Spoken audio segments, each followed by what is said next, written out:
racing vagrants before jumping into the car at the next exciting report. As an alcoholic addict, I couldn't refuse a rare bird any more than I could a shot of Jägermeister, a line of cocaine, or a hit of ecstasy. Northern lapwing possibilities strumming my serotonergic circuits while Nirvana's Nevermind blared through my car's speakers. I sped from Boston to Hyannis in the pre-dawn hours of November 2nd. Unfortunately, the ferry didn't share my urgency. The boxy boat pushed through waves as efficiently as a 200-ton Twinkie, and I counted the minutes until our arrival, my fear of departed lapwings swelling each second. Great Point Lighthouse eventually came into view on the port side of horizon, and sweeping dunes rose from the waves as we inched toward the island and into the harbor, where the ship docked. I grabbed my backpack, disembarked, and hustled 2 blocks to the island's bike shop under strengthening rain. With the local taxi service shut down for the winter and the thought of paying $300 to put my car onto the ferry never having been entertained, my preparatory research had revealed that a bicycle would be my best mode of transport. Opening the door and stepping inside, I saw a middle-aged man fiddling with a bike. He stood and wiped his greasy hands on a rag. "Can I help you?" he asked. I caught my breath and replied, "Yeah, I called yesterday about a rental." "Oh, you, the bird guy," he said. "I can't believe you came in this weather. Are your lapwings still here?" I didn't bother correcting his pronunciation. "Hopefully," I said. "They've been seen for the last 3 days, so there's a good chance." "Well, let's get you going.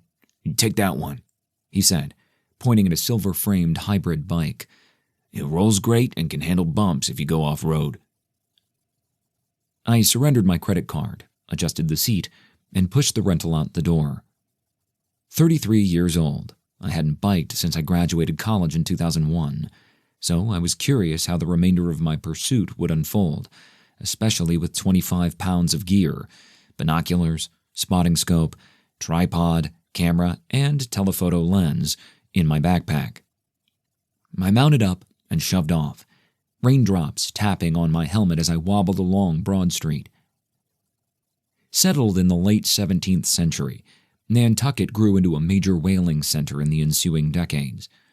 The decline of that industry, coupled with a massive fire to depopulate the main town by the mid-19th century, and the island sat mostly forgotten until the mid-20th, when developers realized it would be an ideal getaway spot for mainlanders.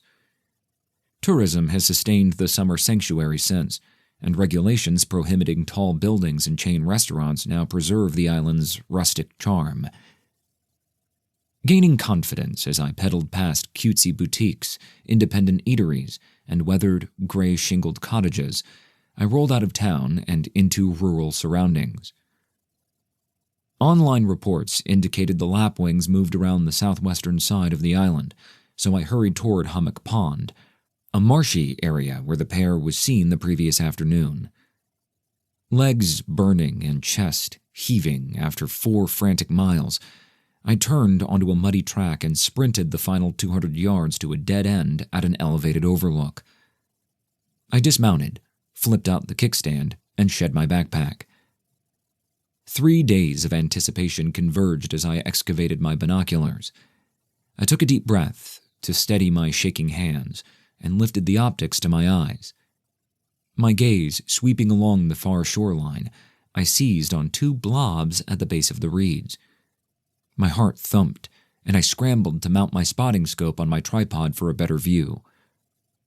Pointing the scope across the water, I spun the focus wheel and brought 2 dove-sized birds into focus.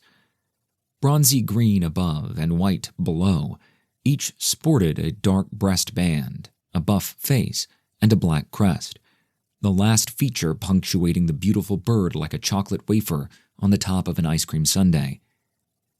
Elation replaced angst in that sweetest instant. "Yes, yes, yes," I grunted through clenched teeth. Pumping my fists while stomping my feet, I didn't care that I was splashing mud all over myself. Following 2 days of forced delay, 75 miles in the car, 30 on the boat, and a final 4 on the bike, this was an